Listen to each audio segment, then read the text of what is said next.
Good morning, ma'am. Good morning, sir. This is Jackson Kinesio, 36 years old, a single parent. I have two brothers and one sister. I am the third child in the family. I have two kids, a boy and a girl. I work as a domestic helper before in Hong Kong and Panling. I serve one man, a bachelor, but he's still strong. I feel he retired already in his work, and I feel he is a director of the company because most of the time he is outside of the country and not eat much at home. I just cook once in a while. I have to take care of the house cleanliness, two dogs, two cats, prepared his clothes for him and iron them. I am not much in cooking, but I am willing to learn more of Chinese cooking.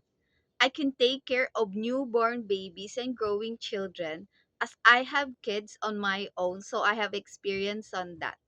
I can do household chores like car washing, ironing, going to market, and cooking. I want to come and work in Hong Kong again to earn more money to support my family because I am a single parent and I am the only one who's supporting my two kids. I hope that you consider my application and I hope that I can come to Hong Kong and serve your family. Thank you so much and have a blessed day.